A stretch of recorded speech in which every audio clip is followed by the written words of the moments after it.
magandang Yes, magandang hapon hapon. po. Ayan. Yan po ang Farmers Talk Tuesday edition. Sumasa inyo po ngayong 4:30 hanggang 5:30 ng hapon. Yes, magandang hapon po sa mga viewers natin. At maaga pa lang, napakarami na po nating yes. mga nakikita mo Nakikita yung mo mga kaagad yung mga likes, Yes. love, nakita ko doon. So, Yan. thank you po ng marami sa mga nanonood. Natutuwa sila. May Yan. sad. May malaki pang bibig doon. Oo, may galit. May galit din. May Oo. flowers. Yan o. Okay. Salamat po. Ang ating paksa ngayon, larva na galing Yes. sa langaw, okay lang ba? May Yan. pakain po sa ating alagang hayop para makatipid. At healthy po ba yan? Yes. Pero bago po ang lahat, hayaan nyo po, swerte ng mga unang nakita natin ngayon, nag-join.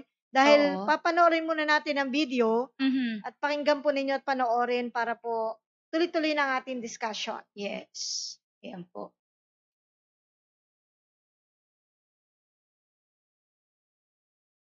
Ayan, teka, sandali lang ho Medyo naglo-load pa.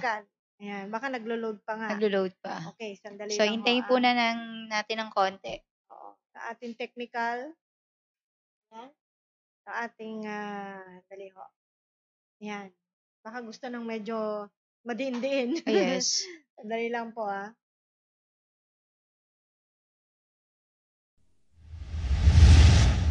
It may not become your favourite dish, but there is no doubt that insects are extremely healthy. They contain lots of proteins and are also a high-quality source of vitamins and minerals.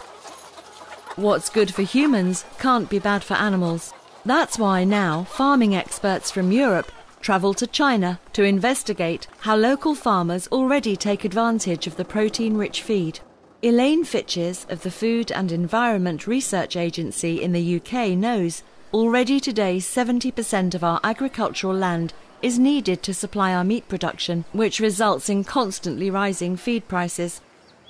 Within the European project Pro-Te-Insect, her aim is to help European meat producers to take advantage of this new source of proteins too.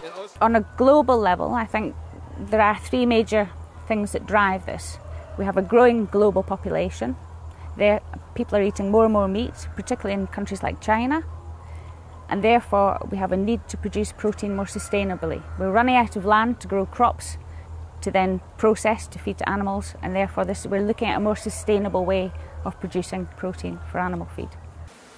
One solution could be the common housefly, Musca domestica, which colonises almost every corner in the world. Elaine and her team of international scientists want to learn how to breed the fly on a large scale. And here, in Huichu, north of Hong Kong, Chinese poultry farmers already take advantage of the insect breeding business. The new protein supplement not only reduces the costs for the farmers, it also improves the health of the chicken. Feeding the chicken with insects improves the immune system of the chicken. Also, it greatly increases the chicken meat quality.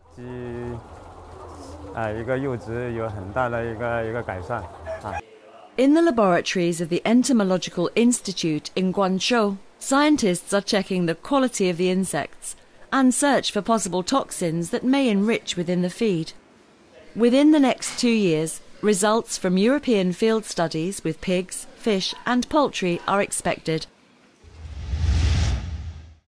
Okay, Ayan. so, ayan mga kaibigan, Yes. napanood po ninyo ang isang video na kakikitaan nyo kung paano kung paano pinapakain. pinaparami ang mga langaw na ito para yung kanilang larva o uod ay magamit. Oh, yes. Makikita natin fresh na uod, yung mismo pinapakain daw sa mga manok. Oo, tapos yung box na nakita nyo ho na marami pong mga larva ay nandun yung substrate yung pagkain nila. Oo, yun. So, may iba-iba kasing technique o procedure silang ginagawa. Yun ay isa sa mga technique na ginagawa nila sa Europe. Yan. Ang substrate po nila dito sa pinanood natin ay usually gumagamit sila ng Chicken manure or yung yung sa Pasintabi tao, muna, yan. pasintabi. Medyo kung sino Human nagmimerienda, yes. Mhm. Human waste, tapos Oo. sinasamahan ng pig manure. Pig manure, Yeah, oo. yes. Sa ibang bansa, meron din silang procedure ng pagpaparami, pagbe-breed, Yes, saka iba-iba. pagpapakain. Halimbawa, yung Africa. Yun sa yung napanood natin kanina na research natin sa Africa, South Africa, ang ginagawa nila kasi nalimutan ko lang yung isang place ng market nila. Ang dami-daming mga prutas, gulay na Yan. nawa-waste lang. Oo. So hindi nila alam kung saan natatapos. Tapos nagkukulang nga sila ng source of protein sa mga animal feed. So ang ginawa nila nga, hindi housefly yung ginagamit nila. Yung black soldier fly ang ginagamit nila. Ang ginagawa Siguro nila, walang langaw doon. Kaya ganun. isa rin yun. No? Oo, Konti. makikita mo ko konti. Katulad yung napanood natin kanina na video, may isa silang box na ganun. May babae, may lalaki. Oo. Kasi ang fly na daw yan, gusto nila yung mga green na dahon. So ini-sprayan nila yon para lalong mas madali mangitlog. So nilagyan nila ng dahon ng saging na may box para daw nila kukuhanin yung mga itlog. Once na nakuha nila yung itlog, maglalagay sila ng isang box na ang substrate nila is, ang maganda yung substrate nila konti lang yung sawdust. Or minsan tama. yung rice hull nilalagay nila doon. Okay. So tapos lalagyan nila ma-moist yun, mga ilang days, mga 3 days. Pag medyo maliliit na, tapos yung mga waste na mga prutas, meron doon papaya, kahit ano, sari-saring prutas. Kahit tao, pwedeng kumain siguro niya. Yes. Dahil yung kinain nila, Yun maganda Tapos no? makikita mo, nilalagay nila, meron silang nilagay na concrete na semento. Semento siya.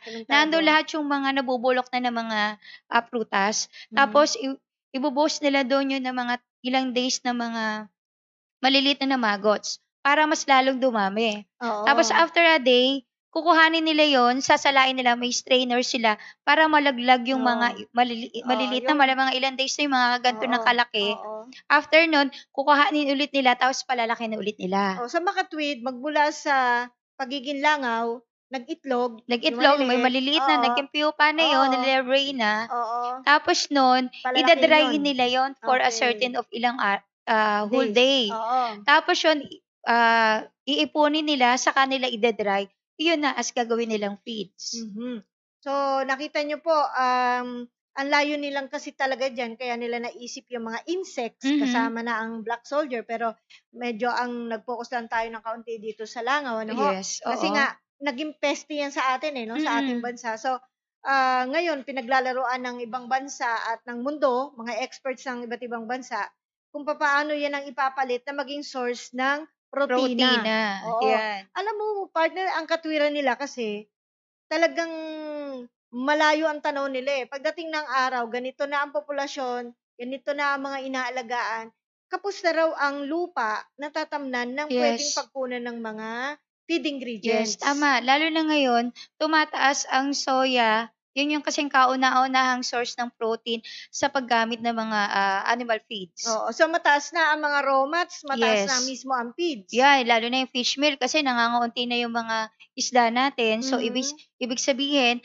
imbis na ipakain natin sa animals, syempre yung human consumption. Kaya nga. Ngayon, anong naisipan nila? Bakit naman sa dami ng insekto na nagkalat, sabi nga, ay ilan ito sa mga naging focus nila or target? Oo. Ano bang sustansya, sabihin na natin na meron ang langaw, ang kanilang itlog o larva, para po ito ang isa sa kunan nila ng protina? Oo, yes. Kasi ang mataas ang protina ng mga maggots. Yan, ilan natin yung mga larvae na yan. So, around yan, depende po kung ano yung gagamitin nilang mga flies. O kaya yung ating tinatawag na housefly or yung tinatawag na Mochus domesticus. Yan yung po yung scientific name na. Okay. Around 43 to 63% na protina. Ilan?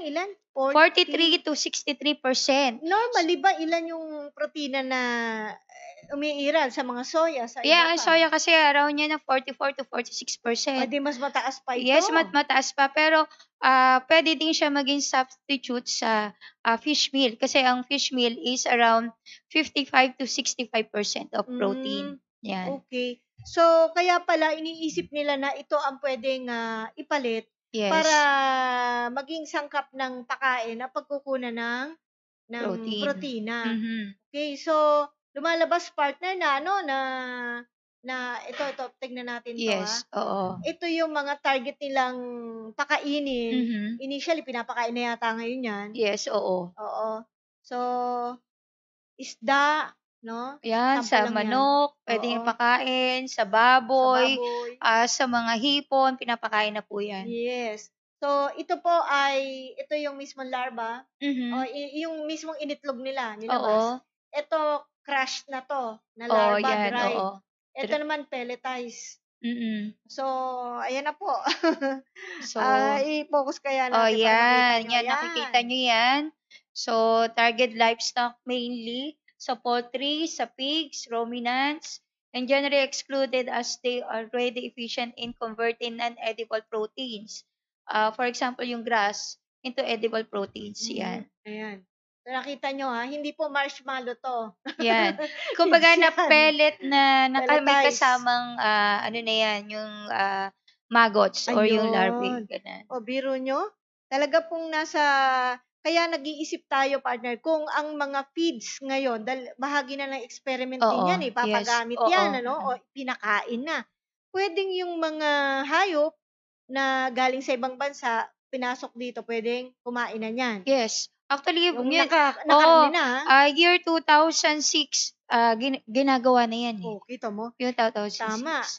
Funded pa ng European. Actually, Yes, European EU, European na naman. Pero may mga regulation din silang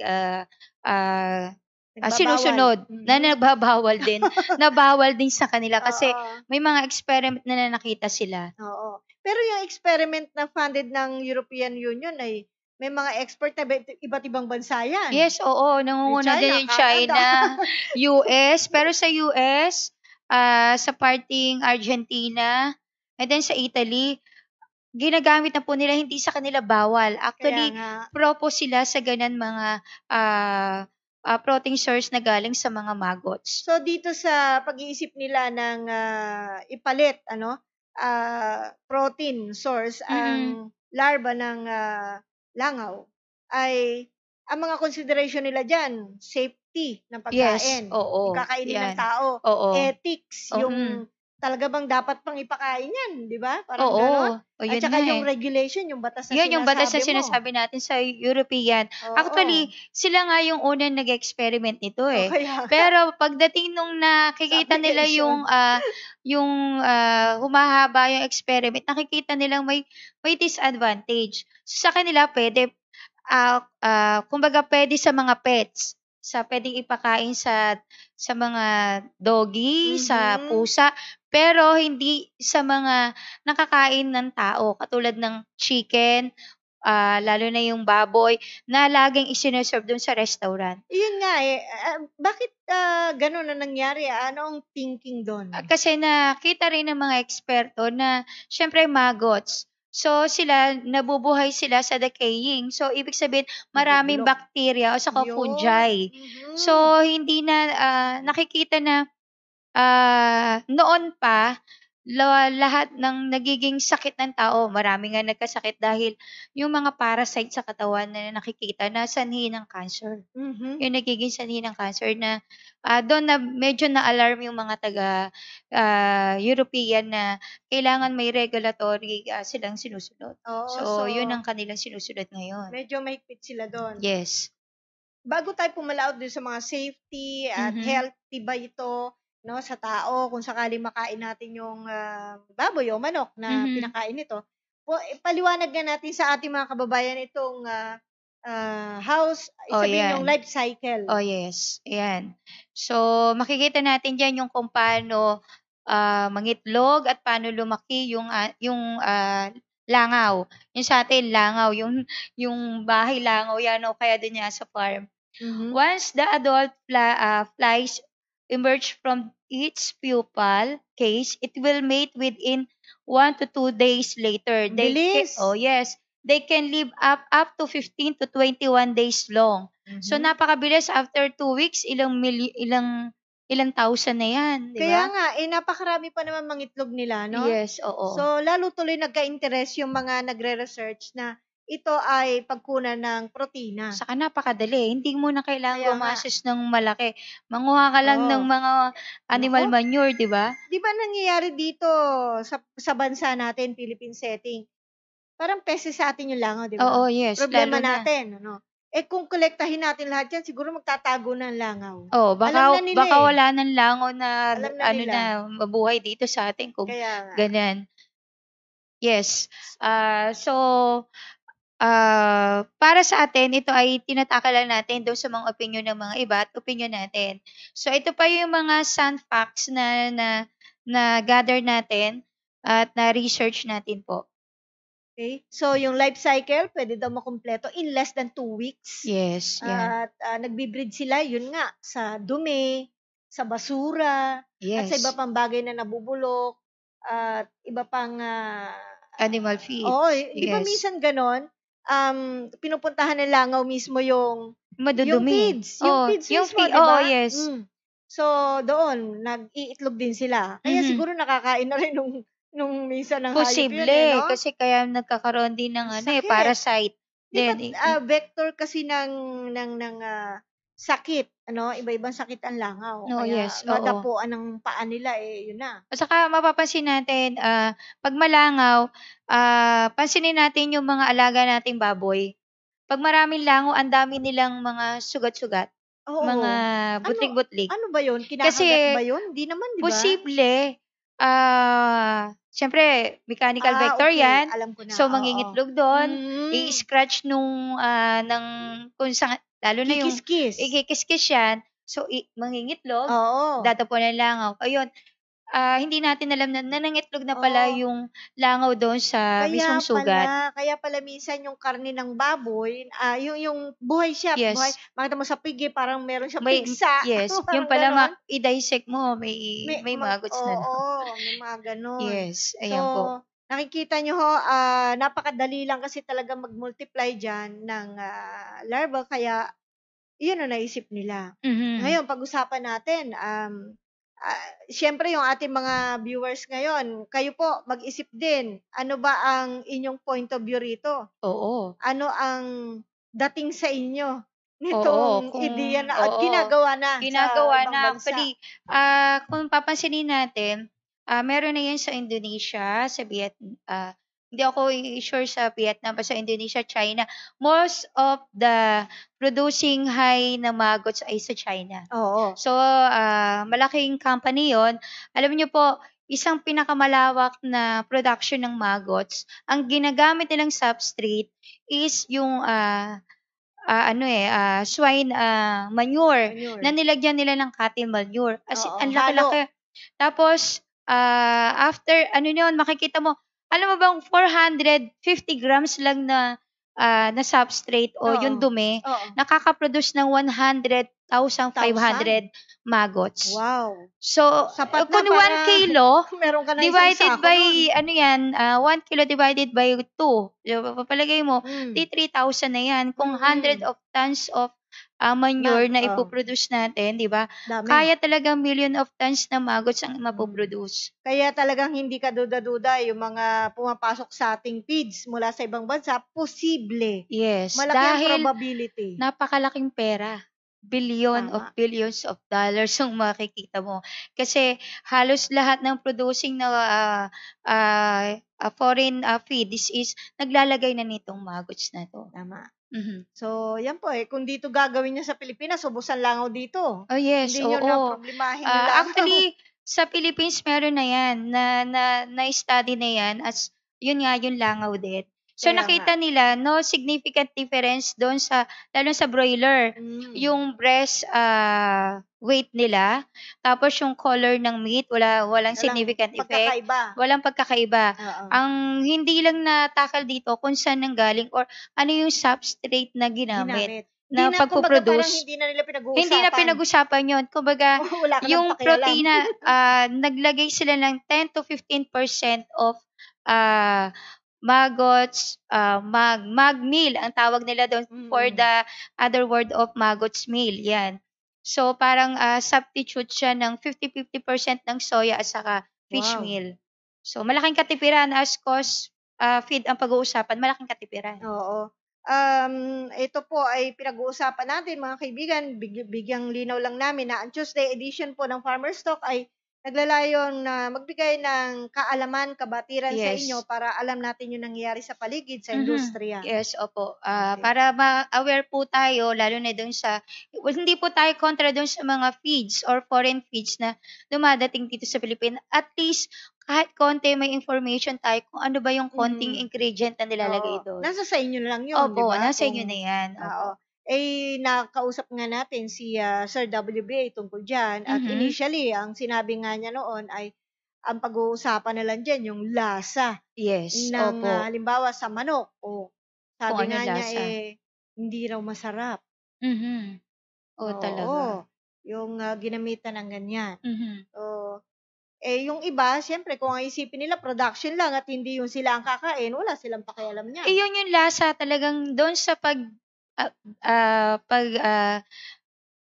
pagbabasa ko, pagtitingin ko doon sa mga videos, hindi nila na-mention ko, nabanggit ko Correct. anong lasa. Pero yung Correct. aroma ng meat, no significant difference about doon sa smell na doon sa Correct. control. Tama, Pero yung tama. taste, hindi nabanggit po doon. Mhm. Yan.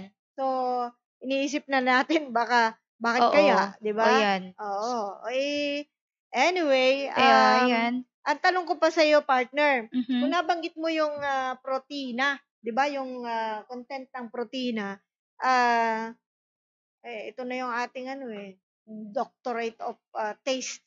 Kasi Yes, siya oo. nagsabi na hindi masarap Oo, O yan. sige, pabatiin mo na natin si Sir Sabi- Engineer WBA. Yes, good afternoon po. Magandang hapon sa inyong dalawa at sa ating mga mahal na Yung- ng mga netizen. Yan, yes. yung patunay, sir, na nandidiyan kayo. Kamay Ayun, po, nakita kamay niyo na yung po. kamay. Yes, Ayun. yan. Ayan na Mhm. po. Andito na ako. Mhm.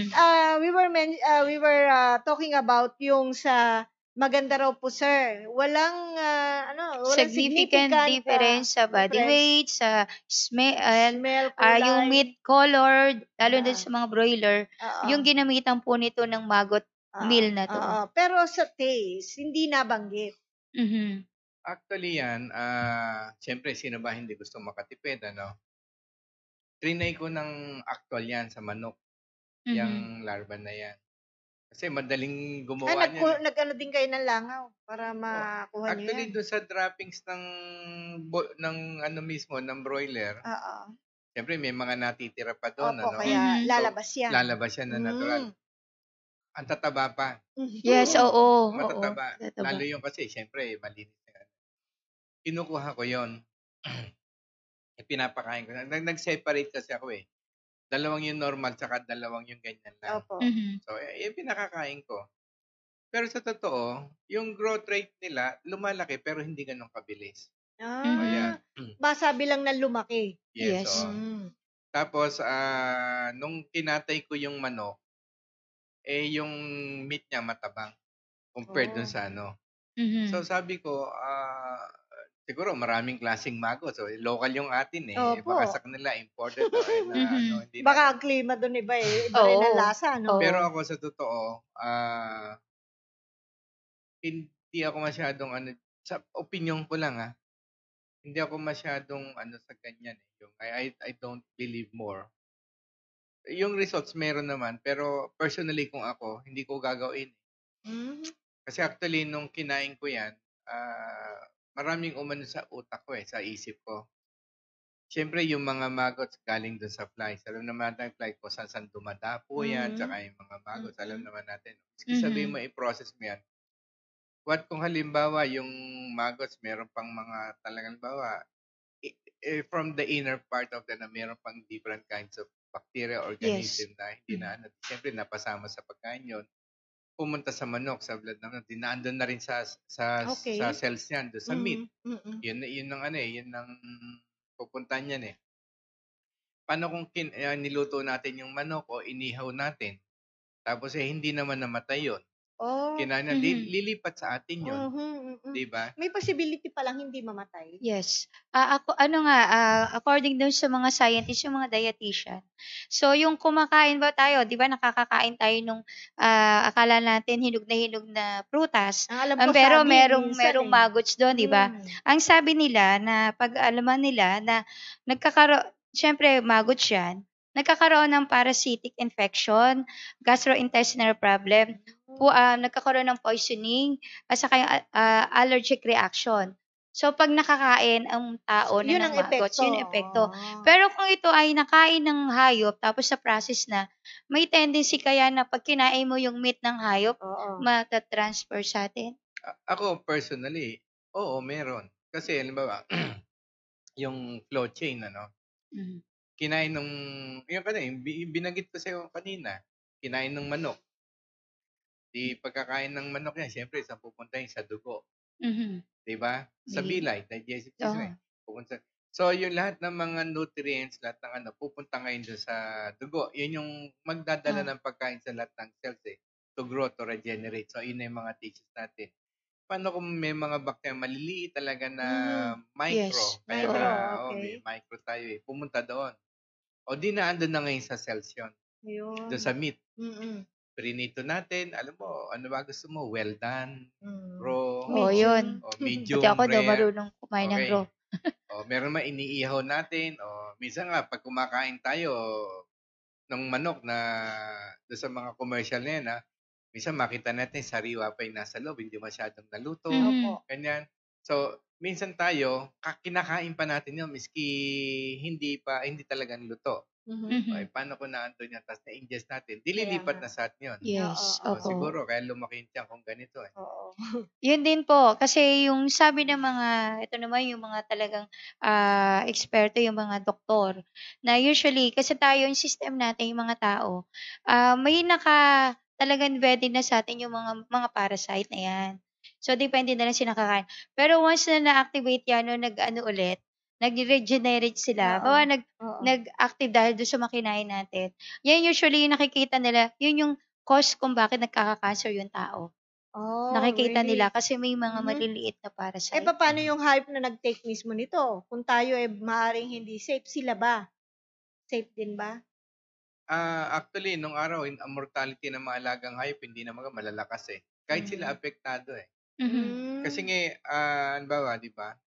Now, the world is actually looking for anything that would lower down the cost of feeds, cost to produce. Right. So hanggang katulad yan, mga maggots, sinubukan na nila. Yung mga insects, mga crickets, mga ipis, mga daga. Yes. Noong araw, hindi naman kinakain yan. So ngayon, kinakain na rin. Wala nang hindi na kinain ngayon Pati ahas, kinakain na rin. Buwaya, kinakain na rin. Lahat. Samantalang kinatatakutan niya ngayon. Kinukulture pa rin po ang crocodile ngayon. Yung kung tawagin yung kabag, yung parang panike. Yung bat. Yung kumakain ng prutas, di ba? Kinakain na rin ngayon. Dati nun, tumatakbo tao na kumbaga, lahat na pwedeng kainin. Wala lang Ang hindi lang makain ng tao. Yung sariling tao, hindi pa rin po. Ba, hindi mo alam. Yun. Hindi natin alam dahil sa mga ground na karne. Ayoko magsalita, but before, nung bata pa ako, kaya nga minsan sabi nga, bili ng mga magulang ko, huwag kang bibili ng grounded meat, yung giling na. Not unless ikaw yung bumili ng pinagiling mo. ng karne at ipinagiling mo right before your eyes. Wag kang pipikit. At saka ang texture ng karne ng ng baboy, ito karne ng manok, ito karne ng baka, ganito, dapat karne alam ng mo. kalabaw, ganito. Kung hindi mo alam karne nakibinigyan ko pinong-pinong karne, medyo ayokong sabihin Yes. wala but masarap daw 'yon. Kasi Pinoy. Oo. And sometimes may yung mga meatloaf na ganyan, yung may issue niyan nung araw. Ayoko na kumain ng meatloaf. Wag na kayong kakain, ako na lang. Okay. Ganun pa rin daw ba yung magiging sustansya na makukuha natin sa hayop na kumain ng larva nito, as compared dun sa sustansya na talagang common tayo doon sa nakukuha? Doon sa mga experiment na doon sa broilers, doon sa nabasa ko kasi sa pag yung maggots milk kasi mataas ang protina, mataas din pero low in lysine. Lysine yung mga amino acids. Pero yung mga palmitic okay mataas. So doon sa experiment nila mas doon sa nakita nilang no significant difference pa rin eh. Talaga? Pero doon sa sinasabi na lang nila yun. Oo, pero doon sa feed na ipapakain nila, kailangan nila na magdagdag ng additional amino acids. Hindi kaya, Yun ang no? ibig sabihin lang doon sa mismong feeds na gagamitin. Ayun. Okay. Tsaka, alam mo, minsan yung mga commercial feeds na nabibili natin, hindi mo alam kung may maggot. Kasi yung maggot, pag natuyo yan, kala mo yung munggo na brown, parang ganyan yan eh. Yung, saan ba mas malapit yung parang itlog ng ipis ko yun, yung kulay brown. Parang maleta. Pag dinaray na po Pag siya. ano na Yun po nga, siya, pag dry, yung malapit na siyang pupa na yun. Oo. So, Kasi- kung nag-import ka ng mga protein source from other countries, hindi mo kasi mga mix na yun. Hindi mo Blended makikilala. Opo, yung iba hinahalo po nila sa fish meal tapos buo. Nakita Balikan natin natin binibilog. Tapos ayun, Yan. actual na pinapakain nila doon sa mga aqua. Ayan, no? Yan po. Binalikan na lang namin. Ito po. Ayan po. Ito, crush na. Pwede ba natin i-close up? Yes. Opo. Crush na po Ayan. yan. Ayan, kung nakikita nyo, yan ang itsura niya. Okay. Okay. So, ayan, yung mga maggots ako sa totoo, sabi nga, what you eat is what you are. Yes. At kung ano yung pinakain mo sa hayop din, may mga kilala nga ako, mga farm grower bakit ayaw nilang kainin yung sarili nilang alaga? Baliktad nga Oo. Minsan ayaw nila magsalita. Yan. Possibly, yung mga nakikinig sa atin ngayon, mag-experiment yan, ha? Pag, ang dami yung langaw, huli na yung fishnet, diba? Tapos, paitlogin, tapos Oo. ipapakain nila doon sa, total, yung mga manok nila, pag-alagala, kumukuha lang din ng mga, diba? Tsaka manok mismo, pag-alain mo, maraming nakagalang maggots. Tama. Tutukay nila, pero mga ilang days ang ayaw na rin nila. Sawain. Hindi ko alam kung sawin, or maybe... Pero bakit dito sa pinakita natin video kanina, di ba? Yun ang regular na pinapakain sa mga manok. Sa China. Yung sa China po. High-tech ang China, basta sa mga... Parang natatakot Kasi yung manok, nga, di ba, na hindi kainin. yun nasabi ko Araw-araw kanina, ang pinakamalaking production ng maggots nasa China. Oh, but the Chinese themselves doesn't want to eat their own Of course. produce. Ayun, Of yan course. lang. Ilalabas at lalabas lang nila yan. Iba yung kinakain nila, no? Sa pinoproduce. Yes, oo. Okay. Tanong pa po, ano ba ang health risk sa paggamit ng animal at human waste na substrate kasi yan eh? Dahil nga doon sa sinasabi mo, bacteria? Bacteria, loading ng mismo kasi, kaya yun ang ginagamit nila, yung as manure, mas madaling dumami yung maggots. Ganun ba yun? Sa manure. Kasi yung ginagamit po, animal at saka animals, human yung waste. yun ang pinapakain nila para mas madaling lumaki, mag-produce yung maggots. Hindi, totoo yan. Kasi mas, yung, like sa human, mas masustansya kasi makinakain natin. Okay. Yes. So, pag nung galing, makikita mo, malalaki talaga sila. Very mataba. Healthy. Pag yan na-recognize na rin sa bansa natin na gawing regular, Yes. Regular. Yung i-ano ko lang. Deposito, nandun lahat, I-share ko lang din. Yung iba nakita ko, as pinapamagots talaga nila as yung meat. Isasabit nila yan. Kumbaga pinauud nila. Lalagyan nila ng butas yung pinakailalim ng timba.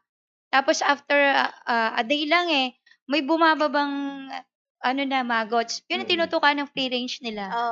Yun ang pinapakain. Kahit sa mga fish pan, ganun. Pero tikman mo naman yung produce. Ay, yun lang. Matabang. So, kumbaga, pinakain mo, nabusog lang, pero hindi masarap. Yun. Yun lang. At mabagal pa rin lumaki, sir? Sabi mo? Well, hindi ka tulad talaga nung... Kasi ako, miski protein, maraming klase ng protein na kasi. Maraming configuration. Kaya nga, di ba, meron tayong vegetable, animal protein, at saka fish protein. Para marami, di ba, mas mabilis lumaki yung, subukan nyo, yung gamitan nyo ng animal protein yan, yung manok nyo, pag hinarvest yan, ang lasa-lasa niya. Gamitan nyo ng pure ng mga fish protein, hindi kasing sarap ng animal protein. Lalo na pag ginamitan mo ng vegetable protein. Yes. Yan. Yan. Kailangan kunin mo na lang lahat pag balance. Okay, so siguro batiin, i-recognize natin yung Yes. Yan po, ang dami na nila. Dami. Thank you po sa panonood. Okay. Ayan. Unang-una si Early Bird. Si Juliet Galang magandang hapon po sa Magda. inyo. Yes. Juliet Galang Maganda, Dance Cabrera Bautista, Marvin Jun Navaja, Yes, good afternoon, sir. Fred Emil Pedro Caballes, Marvin, good afternoon from Stop. Danilo Maligsa, good afternoon po sa inyo lahat. Yes. Ma'am Juliet, thank you ha. Maaga Hello, ka. Team Atubig. Okay. Emil Pedro Caballes, good afternoon. Jason Gonzalez. Good afternoon po, Alan Jason. Mendoza, Lisa Kadunggog, Layo Berto Benjamin, good day po, Team Atubig. Good afternoon po sa inyo lahat. And then, Iris Spencer Espirito, hello po, good afternoon sa inyong lahat, watching from Hong Kong. Wow. Yes, buti ka good pa, afternoon nasa po. Hong Kong. Kamusta po kayo dyan sa Hong Kong? Mura pansit niya. Ganon? Punta tayo bukas. Abero Benz Gargarita, Isabel Fabia Caseo, Peter Cruz. Ay, I'm sorry. Asa na pa? Parang Peter ayaw Cruz, na niya. Yun. Ayan. Jamie Buela, Luz Pakpako, Mike Biag, 1:5 hog budget feed. Available na po ba sa local market or farm supply store? Sir, dito lang po natin nabibili yan sa ating main office. Pero kung taga saan po kayo, sa Thursday po, may area tayo ng Pampanga, Bulacan. Yan, mag-PM lang po kayo kung gusto nyo po mag-avail, meet up or tawag po kayo doon sa number namin sa 0917-875-4262 or 0917-540-8887. Yan po, tawagan nyo po yan. At saka maraming yung gamit yung hog budget feed na yan. Makikita nyo, marami yung kami inilalabas ngayon na formulation, si Miss Ana, na ginamit nyo ay commercial feed. Itong gagawin mo kombinasyon. Yes. Naandun na yung nano-base mix sa Atobi plus yung commercial feed na gamitin mo, bumababa ang presyo ng hanggang mga around 40 to 15 pesos per kilo against 20 to 30. Yes po. Halos 50%. And then meron din niya kapag kanin baboy, meron ka, bumababa ng mga around 10 pesos yata, no? Yes po, mga 8 na sa 8. Meron din na ginawa si Misana na commercial feed, tapos may darak, bumaba naman ng 8 pesos yun. Tapos galing baka wag kang gagawa ng libre, lalabas na libre na Huwag lahat kang gagawa yun. ng libre kasi baka naman ha. Ayun. Sige. Meron pa siyang ginagawa Kumbaga Pwede nilang puntahan yun, sir, sa website. Yes, naka-post po yan, yung mga sample formulation namin dyan. Yan po. So, Google nyo lang yung Atobi, pag lumabas yun, pindutin nyo ulit, makikita nyo na yung nasa unahan, Atobi, nandun. Ayun. So, lalabas na po doon. Ginawa naming mas friendly yung yung website natin. Kaya po inanyayahan namin kayo na bisitahin yung bagong mukha ng ating makikita nyo, website. napaka-friendly siya. Okay, William Gamoso. Yes, good afternoon, Jessie. Dagyo. Yan, Abiheto, Benz, Gargalita. Good afternoon po, watching from Saudi. Wow, Yes. Saudi. Si Jason Gonzalez po. Yung kapitbahay Yan po yun. Ano ba Okay. yun? Si Alan Malyari, good afternoon po sa inyo. Lahat dyan, streaming here from Libya. Wow. Okay, thank you po. Thank you. Actually, tumigil mo na yung barilan sa Libya kasi nanonood sa atin. Okay, Alright, para sige. tayong pakiyaw, no? Okay. Okay po. Yan po, si Sir Lorenzo Sir Lo, yes, good afternoon po. May mga commercial farm na po ba na gumagamit ng product nyo? Thank you. Naku sir, napakarami po. Napakarami na po. Kung Opo. alam nyo lang ito example. Alam nyo yung mga malalaking farm, very humble Malaki na yung lugi sa kanya. Hanggang, sabi niya, nung nagkamit kami, balak, isasarado na niya. Ako, yung team na lang natin ng last na hope niya kung sakasakali kasi Kung hindi, naawa bubitaw siya na dun sa siya. mga Mm. tao na yung mawawalan ng Mawawalan. trabaho. But he has no choice but to close kasi nga, million yung nalulugi sa kanya. Opo. Di, una, scouring, tapos yung growth rate, tapos yung cost ng pitch niya, ang laki. So, nung sabi na 12 hours lang, di scouring nyo, okay, maayos natin yan. So, na-prove natin. Tapos, yung sumunod, yun na sa pitch niya.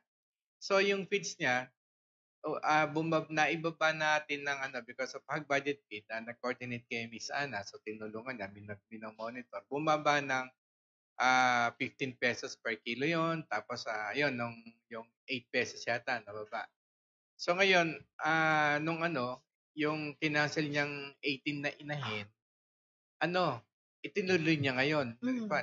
Tapos nakwento niya, everyday pala, yung isang client na kailangan niyang supply ng 150 heads every day. Wow. Isa pa lang yun. Every day. Ang hirap i-produce na kung maliit lang yun. Kaya nga, but if you're gonna look at him, he's a very simple guy, very humble, very modest. Hindi mo akalain ng gano'n.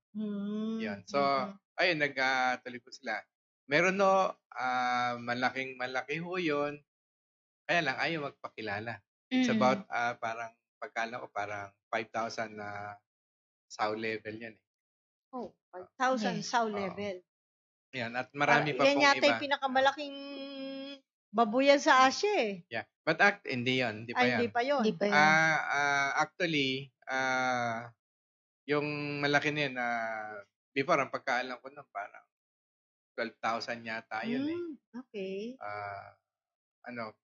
Pero ngayon, mas malaki na. Ganun.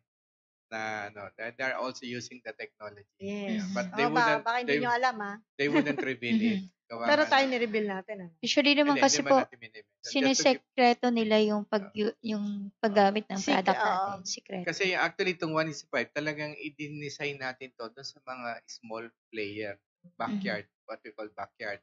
Isa, dalawa, apat. Yung mga para hindi ma-displace ng hanap buhay. But then sometimes yung backyard is quite difficult to convince. Di naman tayo nangungumbinse. Actually, ang company talaga magdi-develop yan. Pag nalalaman namin kung ano yung problema nyo, doon ka magdi-develop. Pag proven na yan, tsaka namin sasabihin sa inyo. It's up to you to try it or what. So, ang kalimitan talaga yung mga business-minded, yung mga malalaki.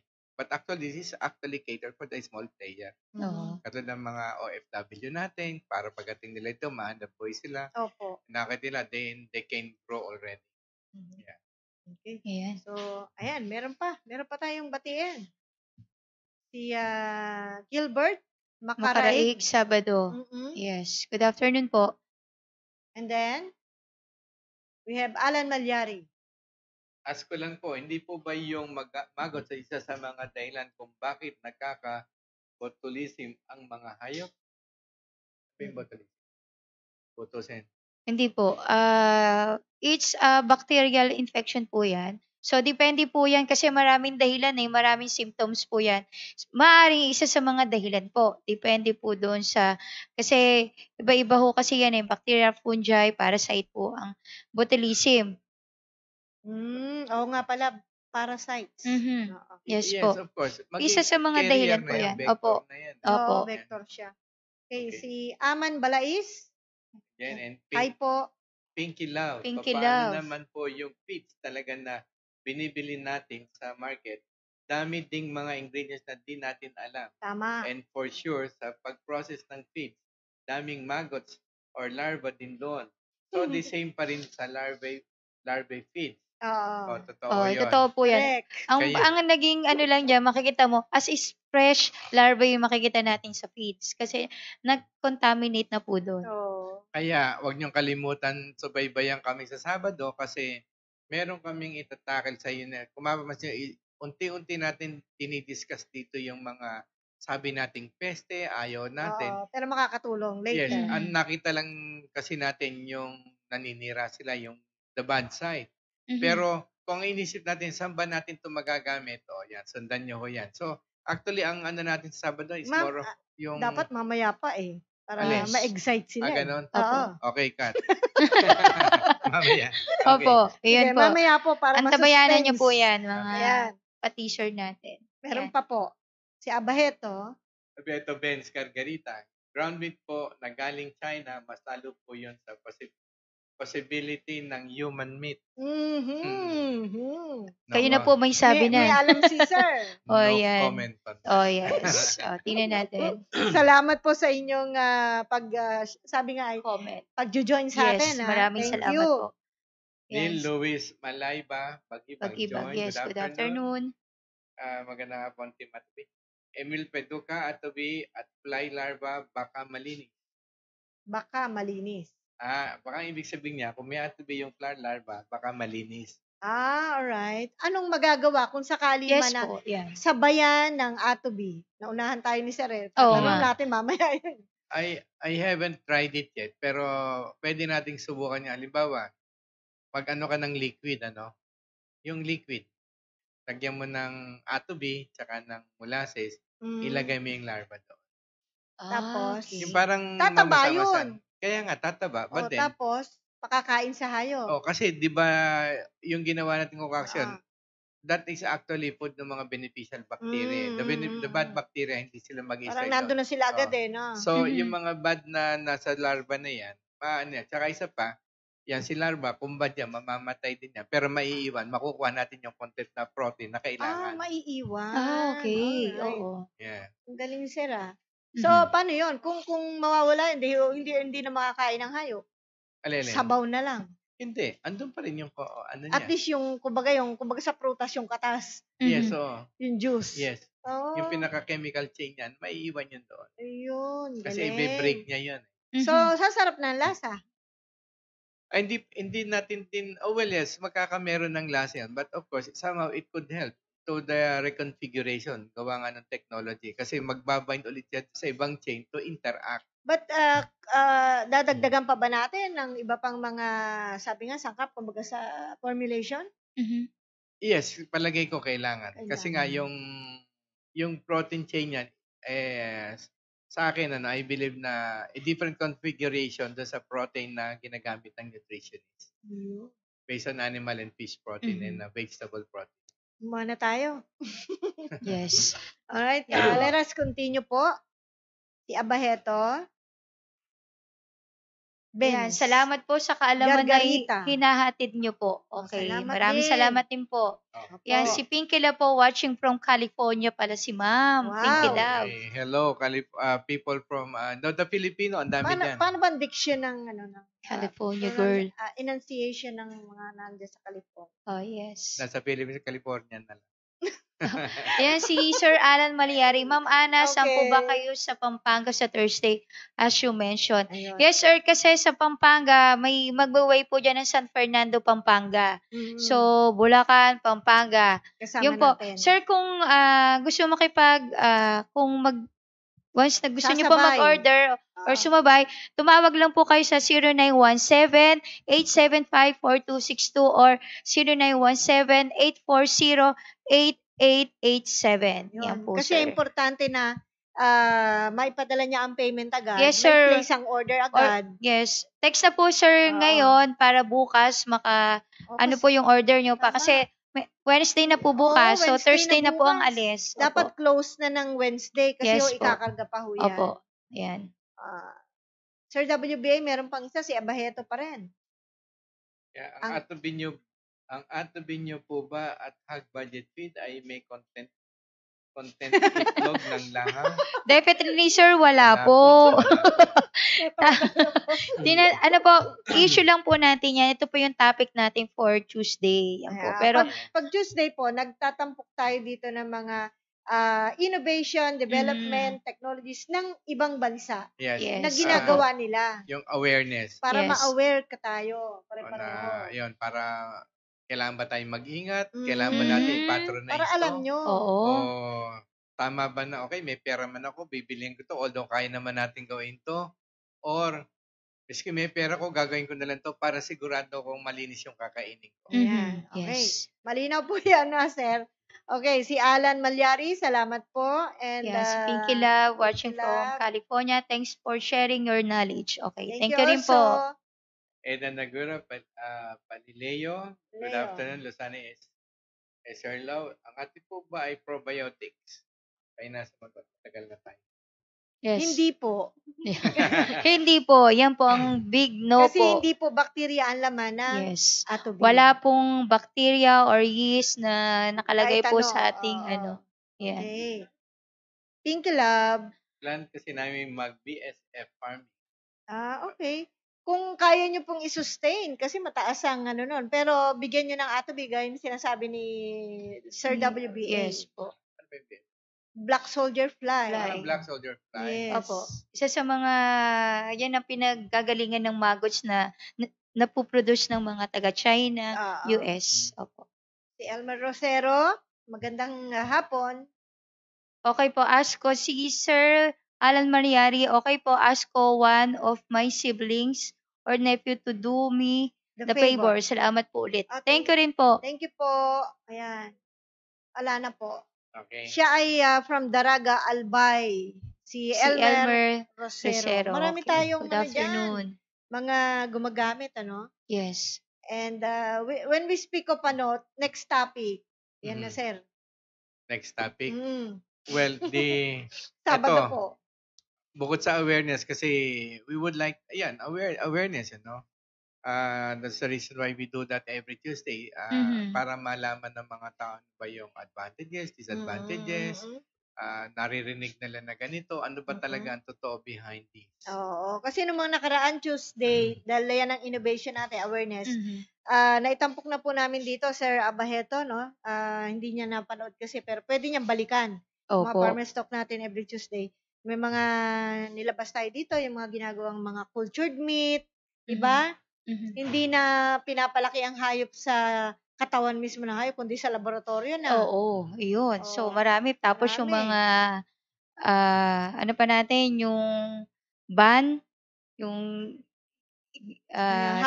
hamburger yan. So, marami po kayo. So, ano nyo lang po yan, search nyo lang po sa YouTube, makikita nyo yan. Balikan nyo lang.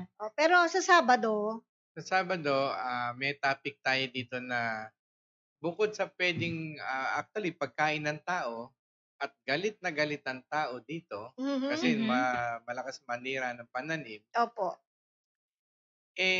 Pwede rin natin pakain sa hayop. Napakarami kasi napakaganda ng protein. Kinakain na nga ng tao. Ako, masarap nga yan eh. Di ba? At sa likod bahay nyo, pwede na natin. So, ang topic ay, alam nyo po ba, ang pesting kohol ay magandang pagkakitaan? Yes. Yan. So, something different na, biruin nyo, kohol farming. This time, kohol farming. May pangkain na kayo, kumikita pa kayo, may pandagdag pa kayo sa pakain sa Yes. Kung ang ibang bansa ay yan ang pamalit nila. Oo. Tayo naman, ito talagang hindi natin magdadalawang isip kainin as human consumption. Oo. Kasi Kuhuli.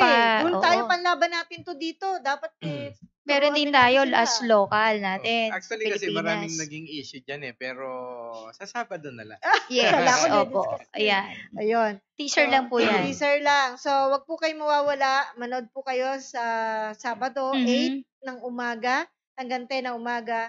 At yan po ang ating paksa. Yes. Ayan. Meron pa si si Ma'am Charlo Alonso. Good afternoon po. Hi po. Yan si Sir Emil Peduca Valles. Young mealworms, larvae ng beetle plus atuvie, yan po ang plano ko. Oats lang po ang pagkain ng mealworm.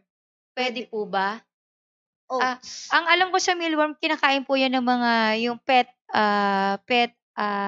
yung mga, yung isda, fish na... Ornamental fish. Oh yes, yung flower horn. Kasi yun yung pinapakain ko dati. May flower horn ako dati.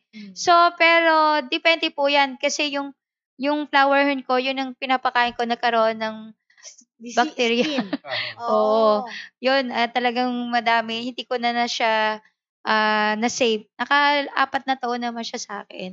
Bago namatay. Ako kasi anything that has something to do with fermentation. Pwedeng gawin sa mealworm. It depends. Okay. Kasi, di ba, nagpe-ferment sila ng mga gulay. Ganyan, di ba? Yung mga juices na vegetable juices, that is fermentation, buro. Pero siguro, depende sa gagamitin mong bacteria that ferments it. But Yes, not this oo. one.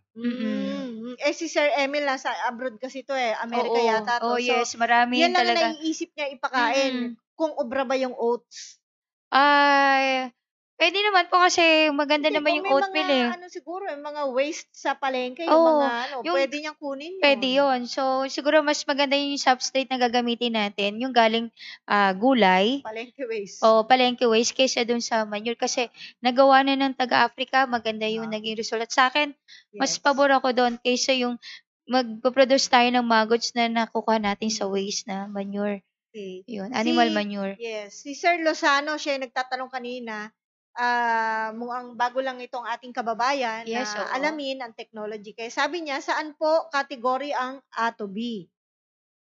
Ilagay na lang natin ito ng pagkakalagay ng Bureau of Animal Performance Enhancer. Because ang A to B kasi talagang naka-focus yan sa cells. So, kapag na-condition natin yung cells ng any living things, they become efficient because they perform well. Kaya nga, performance enhancer. Yes. It has nothing to do with probiotics or what. Wala ko silang ganyan. It's more of electrical charges that enhances the totality of the cells to make it efficient. Electrical charges. Yan Yan. po ang laman yan.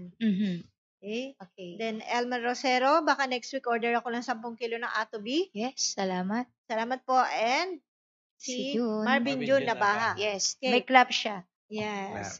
Thank you po. Thank you po. Ilang minuto na lamang po tayo at basahin natin yung ilang hango pong tanong sa Facebook. Ano po ang magandang gamot sa ubo at sipon ng baboy? Anong gagawin po niya? Ubo at sipon. Okay, ang ginagawa natin dyan, kung yan ay nabigyan na ng medication ng mga vet, sundan nyo lang ng atubid, 2 kutsara. Sa pagkain nila per kilo, o kaya sa inumin, lagyan 2 kutsara, 20 grams yan. Isusunod nyo lang yan. Or kung yung inyong baboy na ganda pa na, yung talagang wala na, mamamatay na, subuhan nyo ng 1 kutsaritang atobi every 4 hours yan. Ayan. Para ma-trigger ulit yung cells, ma-utilize nila yung ng vet, yung mga antibiotic, may gamot na binigay. Yun. So, kung hindi pa naman nabibigyan ng vet wala pa kayong medication binibigay, para masabali, coordinate kayo sa vet, pagsabay nyo lang. Ayan, sandali lang. Okay. Yes. Ang inahin ko ay 5 days nang hindi nagpapadede. Lactating pa rin ba ang ipapakain ko? Boying master. So, hindi na po siya nagpapadede. Pag ganun po, hog breeder na po yung pinapakain natin. Hog breeder po. Dry sow na tawag. Dry sow, opo. Ba't nga ba dry? Tuyo na eh. Tuyo na po yung kanyang, wala na po siyang Wala nang gatas. gatas. Opo. That's why. Okay, para alam natin, di ba? Gaano po kadaming mauubos na atobi mula dumalaga hanggang mag-anak? Carling Nicolas. Approximate po kaya kumakain ng, kasi bago yung mga anak, so 114 days, depende po sa, yung 114 days, i-times nyo na po sa times 2, hindi wala lang po tayong computation no? So 114 times, papalagyan ng 2 kilos yung papakain natin, is 8 to 218 kilos ang makakain. Approximate mga 4 na sako po yan. So, mga 2 kilos po, pwedeng natin nang ipakain. Or para ma-save tayo, mga 3 kilos po. Ayan, para may pang May emergency. pang emergency. Opo. So, 3 kilo lang po, sobra-sobra na yun. Opo. Okay. Ito pa, hindi po ba napapanis ang feeds kung isasabay ko sa fermentation ng 1:5 gelay? Gelay pala, gelay. Hindi po, kasi lalo na yan, lalo na lalagyan natin ng technology, hindi po napapanis. Kasi, mga ilang oras kaya? Ubus po Ubus ka agad, kaya wala mapapanis. Opo. Hindi pa, baka naman may balak sila i-ferment ang ilang araw, kaya Opo. gano'n. Okay. O kaya, di ba pwede din naman yung namixa nila, wala pa yung feeds, pag ipapakain na tsaka ihalo, pwede din naman yun. Ako kasi nung nag-alaga ko niyan, yung ginagamit ko yan eh. Bigay ako ng bigay, no? Talagang ad libitum. Minsan may matitira, minsan bumagapon, di kumakain eh. Oo. Gagawin ko, dadagdagan ko lang ulit ng tubig. Kakainin ulit niya. Wala naman ako nakikita yung amoy panis. Ayun. Okay, and lastly, ilang taon pakikinabangan mga itlog ang pugo, Cecil de Ramos? Ilang taon daw pakinabangan mga itlog ang pugo? Yes, usually po yan mga 8 months kinakalb. Pero pag may technology po tayo, na-extend po yan hanggang 1.5 years po yan. 1 at kalahati. baka higit Depende pa, po yan sa inyo. Kayo ang magsasawa. Opo. At si Marvin, sir, Yan, nagsalita po siya. May comment po si Sir Marvin. Salamat po sa Ato B na Mulaklak na rin po ang mga rambutan ko po. Ang dami po. First time niya rin po. Siguro mamulaklak. Galing. Wow. Pag Mr. Nabaha, Kami sigurado yan. pagka yung videohan nyo, i-post nyo ulit para makita naman. Kasi yung Opo. sinasabi natin na yung mga dumi-ihi, huwag nyo itapon kung may mga fruities kayo. Diyan nila ilagay, itapon nila. Makikita nyo. Pagka dumating yung transition na yung, kasi yung organic fertilizer, mag-i-change muna sa chemical form. Through natural process. And then after that, yung mga beneficial bacteria na ini-enhance sa technology sa lupa, sila man yung mag-break. Kasabay nung sa puno. Pag nakuha yan, makikita. Tsaka iba ho yung lasa niyan. Ayun, yun ang maganda ron. Okay? So, dumating na po tayo sa ating oras na ika nga ay mag-iiwan po ng kanilang mensahe ang ating mga partners tungkol sa pinaksa ngayon ng mga development na nagaganap sa industriya ng agrikultura at livestock sa buong mundo. Okay, Miss Ana, ating animal nutritionist. Yes po, lagi kong sinasabi yung mga technologies natin, hindi natin mawawala yan. So maganda, magagaling nga yung mga scientists natin. Kasi natututunan nila na nabibigay tayo ng knowledge para doon. Pero sa atin, itong maggots na meal na to, sa ngayon naman wala pa rin naman sa atin sa Philippines kasi wala pa naman tayo dito. Pero posibilidad yung mga galing feeds na sa ibang bansa, siguradong meron yan. Ang magandang technique lang po dyan, gumamit po tayo ng technology para mas makakasave tayo doon sa ating mga animal at doon sa health po natin. Kasi baka nga naman magkandamata yung mga hayop pag naman mangyari, no? Oh yes. Kasi nakakasigurado yung mga toxin sa katawan na nakakain ng alaga natin na napa-flash out po yan ng technology. Yan po. At saka gusto ko rin pasalamatan ng Facebook Philippines. Opo. At saka yung ating mga kaibigan na nagrereklamo palagi sa atin na yung hindi raw very destructive daw tong ginagawa natin sa live streaming, ganyan na nakakapsala, nakanto. Thank you very much po sa mga comment na ganyan na post. And much more sa side ng Facebook Philippines kasi pag sila, sinasabi lang natin you are most welcome to investigate nga kung talagang ganon. And yun, nung nakita nila naman na hindi ganon, hindi na tayo binablock. Yes. Kasi yung mga kaibigan namin nag-block sa amin kasi nagrereklamo. Magandang hapon din po sa inyong lahat. God bless you always. Yes. God bless you. Okay. Pahabol po si Perimo Tisoy GF. Good afternoon. Ayan si Sir Gilbert Makaraig Sabado. Upload po ba agad sa YouTube itong topic? Tik po kasi ako naabutan. Nasa work po kasi ako. Yes po, abangan niyo po yan. Lahat po ng Farmer's Talk natin na edition, nasa website, nasa YouTube. Pwede niyo pong babalikan. Balikan. And before we go, just remember this, Team Atobi will continue to educate, share, and inspire others. Yes. Bye na po. Bye-bye. Good afternoon.